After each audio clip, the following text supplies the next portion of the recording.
Bienvenue à tous chez Thérapie Capsule, une petite vidéo aujourd'hui que vous allez sans doute partager, que vous allez garder en tête parce qu'elle va vous être, je pense, utile. C'est comment reconnaître une personne toxique, narcissique ou perverse narcissique dès le premier rendez-vous. Rendez-vous, je parle d'un rendez-vous amoureux, mais ça peut être aussi professionnel, ça peut être aussi une amitié. Ça n'est pas limité dans le type d'événement dont il s'agit. Alors bienvenue chez Thérapie Capsule, sur cette chaîne qui vous veut du bien, qui veut vous aider à prendre conscience, à vous doter de techniques à la fois très simples et très efficaces. De retour dans notre sujet. C'est une question extrêmement importante. Je me souviens, il y a des années, ma grand-mère, qui était une très belle âme, m'avait dit « Mon Dieu, si j'avais su comment était vraiment ton grand-père, j'aurais mieux fait de me casser la jambe le jour où je l'ai rencontré. » Malheureusement, elle a eu raison, il aurait mieux valu pour elle sans doute se casser la jambe. Donc aujourd'hui, pour éviter tout ça, qu'est-ce qu'on peut faire ? La première chose, c'est de regarder les circonstances de la rencontre. Qu'est-ce qui se passe avant ? Comment vous avez rencontré cette personne ? Qui a fait les premiers pas ? Est-ce que c'est vous ? Est-ce que c'est elle ? Ce sera plus souvent elle. Comment elle vous a repéré ? Qu'est-ce qui lui plaît chez vous ? Écoutez-la, lui parler de vous. Est-ce qu'elle parle en termes très génériques, avec des généralités, des globalités, des choses qui ne sont pas bien souvent des petits détails qui vous humanisent, qui montrent qu'elle a vraiment pris le temps de vous connaître. Souvent, elle va vous sortir des grosses généralités, ce qui montre qu'elle n'est pas véritablement attentive.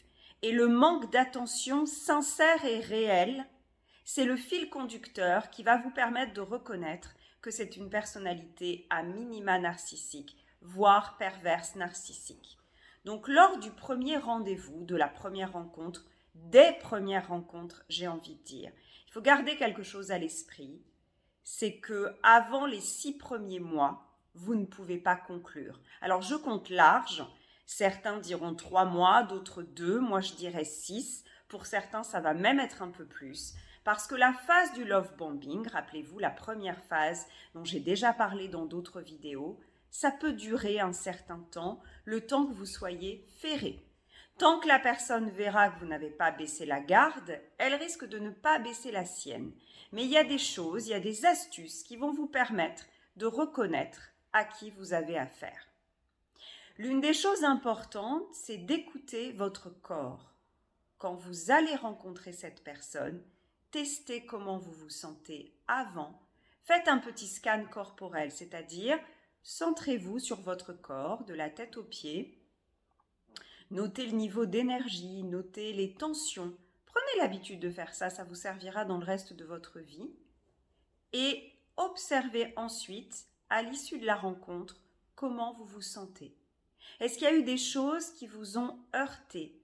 Souvent, en fait, on note des toutes petites choses, on les observe parce qu'on a un cerveau extrêmement utile, extrêmement efficace qui note. Et souvent, ces petites choses, on les balaye en se disant oui, mais cette personne, elle est extraordinaire, je ne sais pas, c'est un grand musicien, c'est quelqu'un de généreux, c'est quelqu'un qui m'a invité dans un très joli restaurant pour me faire plaisir, c'est quelqu'un qui a chanté pour moi.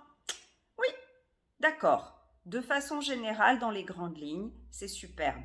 Mais écoutez les petits éléments qui ne collent pas. Regardez si tout va dans le même sens. Par exemple, si c'est une personne qui se dit généreuse et qui montre de la générosité, regardez comment elle va traiter le serveur. Regardez dans les moments où elle ne se sait pas observer pour les petites choses. Est-ce que c'est quelqu'un qui se dit très généreux, qui vous invite dans un grand restaurant, mais qui au moment de payer l'addition peut-être pinaille sur quelque chose. Alors ça n'est pas forcément centré sur l'argent, ça peut être sur plein d'autres choses. Est-ce que c'est quelqu'un qui prétend vouloir vous faire plaisir, mais qui choisit d'office les plats à votre place, par exemple ?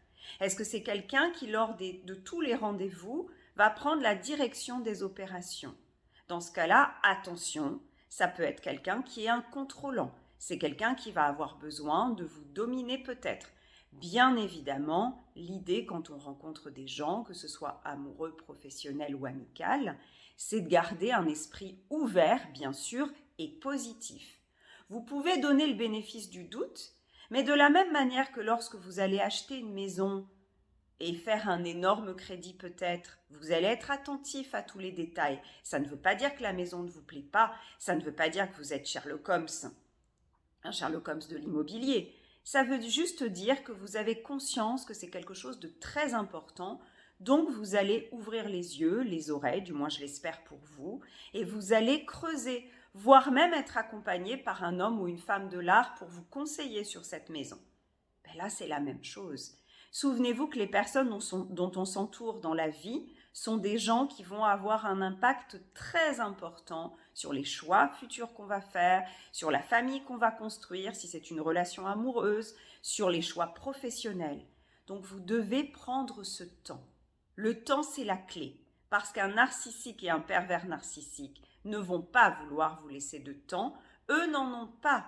Leur masque est très lourd, très chaud à porter et ils vont avoir envie de faire ça à un moment donné. Souvenez-vous que si ce sont des narcissiques ou des pervers narcissiques, ils ne sont jamais dans l'authenticité. Et donc porter une fausse personnalité, au bout d'un moment, ça gratte, ça tire, ça chauffe et on a envie de l'ôter.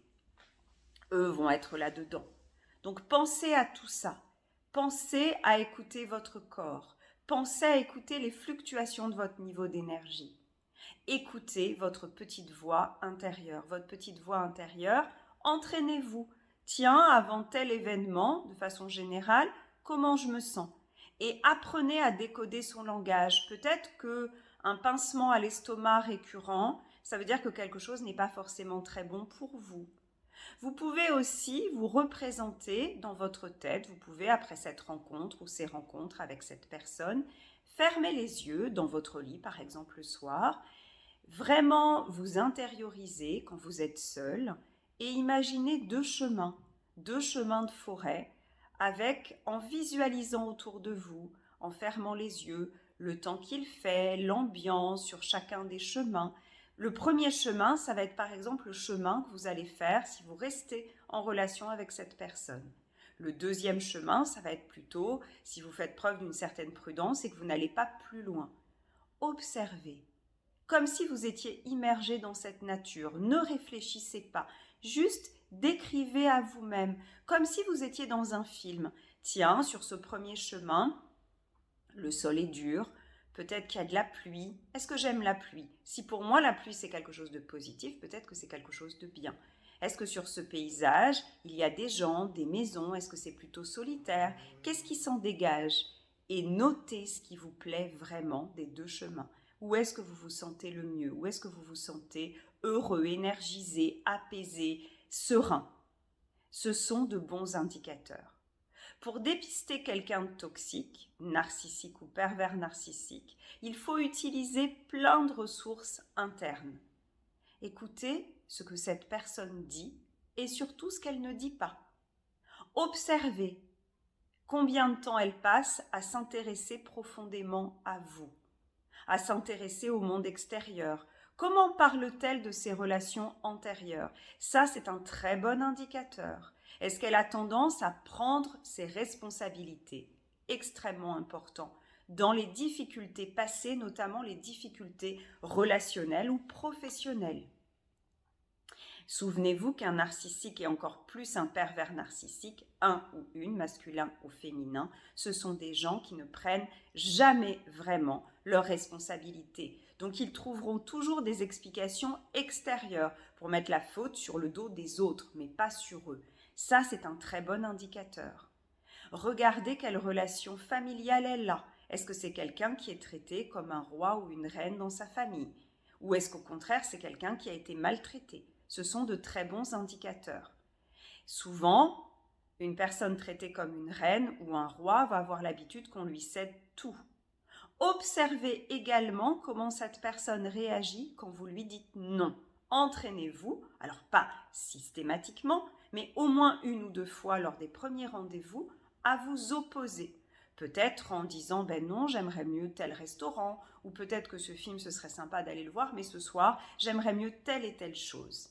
Tout simplement pour voir comment cette personne réagit à l'altérité. Souvenez-vous que le critère principal chez les narcissiques et encore plus chez les pervers narcissiques, c'est qu'ils ne supportent pas qu'on s'oppose à eux, qu'ils n'aient pas toujours raison et que l'autre exprime des désirs opposés aux leurs. Si avec tout ça, observez aussi si cette personne tente de vous mettre sur un piédestal. Ça n'est absolument pas bon. Bien sûr qu'au début, on est dans une phase où on a des étoiles plein les yeux, l'autre est merveilleux, mais ça doit être quand même tempéré par une certaine forme de réalisme. Si cette personne vous dit que vous êtes la seule personne au monde à la comprendre, que vous êtes extraordinaire, c'est un red flag, c'est une alerte. Attention, posez-vous, rappelez-lui votre parfaite imperfection comme tout être humain et voyez comment elle réagit. Ça, c'est également très important. Avec tout ceci, vous êtes armé, vous êtes outillé pour repérer les choses. Ouvrez les yeux, ouvrez les oreilles, sentez ce que ça vous fait à l'intérieur.